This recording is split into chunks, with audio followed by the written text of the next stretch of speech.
নতুন রেসিপি নিয়ে চলে এলাম। আসসালামু আলাইকুম, সবাই কেমন আছেন? আশা করি ভালো আছেন। মুই অম্মেগো দোয়ায় ভালো আছি। দেখেন আজ বাজারতে মুই একটা বড় সাইজে মাছ লইয়েছি, আর এই মাছটারে মুই কাইটে কুইটে আনি নেই। তারপর দেখেন এই মাছটা কাটার লিগে কত কিছু করতে হইবে। হ্যাঁ এই আইসগুলোরে ভালো মতো মোড়ে ছাড়াই নিতে হবে, তাই মুই একটা চামচ লইয়ে লিছি।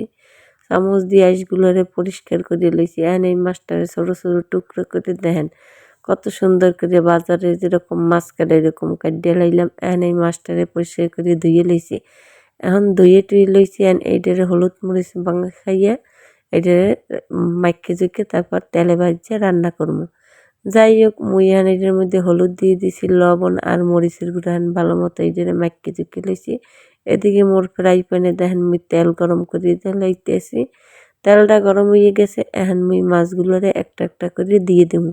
দেখেন মোর মাছগুলোর পিস হয়েছে কত বড়। মাছটা ছিল আসলে প্রায় 4 কেজির মতো। যাই হোক এরকম বড় মাছ একটু এরকম রান্না করলে মজাই লাগে। মোরা তো আর তরকারি মরকারি দিব না, বড় মাছ এইরকম রান্না করে দেখেন একদম হোটেলের চেয়েও মজাদার। এখন এইটা রান্নার লেগে এখন মুই দিয়ে দিছি পেঁয়াজ রসুন আদা, এর মধ্যে দিয়ে দিছি জিরা। এখন দিয়ে দিমু একটু দারচিনি এলাচ, এখন লবণ মরিচ পরিমাণ মতো হলুদ। এখন এইটারে দিয়ে ভালো মতো এই মশলাটারে কষাই লমু। অল্প পরিমাণ তেল দিমু, যেহেতু মুই মাছ ভাজায় তেল দিয়ে দিছি অনেক। এখন মাছ প্রায় মোর ভাজা হয়ে গেছে, এখন মাছগুলোরে মুই নামাই এলামু। একটা একটা করে পাল্লা দিছি রে। দেখেন মাছ মোর এরকম ভাজিয়ে লইছি, বড় মাছ যেহেতু একটু টাইট করে ভাজিয়ে লইছি।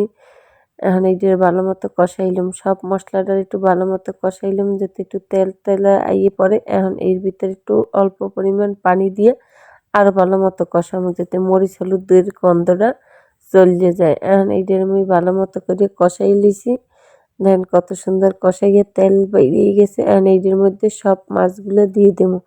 মাছগুলো দিয়ে হালকা একটু নাড়াচাড়া করবো, মানে হালকা নাড়াচাড়া করে পরিমাণ মতো জল দিয়ে দেবো। জলটা দিয়ে দেওয়ার পরে দেখেন কত সুন্দর কালার আইতেছে মাছটার। আর মোর ঝোলটাও গরম হয়ে গেছে, ফুটতে উঠতে আছে। দেখেন টকবক করে ফুটতে আছে, কালারটা কত সুন্দর হয়েছে।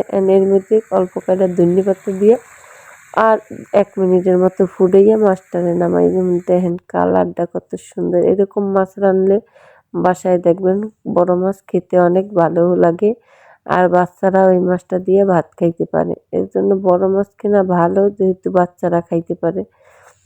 তাই আমার ভিডিওটা ভালো লাগলে সবাই একটু লাইক কমেন্ট শেয়ার দিয়ে যাবেন, আর মোর পাশে থাকবেন। দেখেন মোর মাছ রান্নাটা কেমন হইলো, আর এই একটু কমেন্টে জানাই যাবেন এরকম মাছ রান্না কেমন হয়।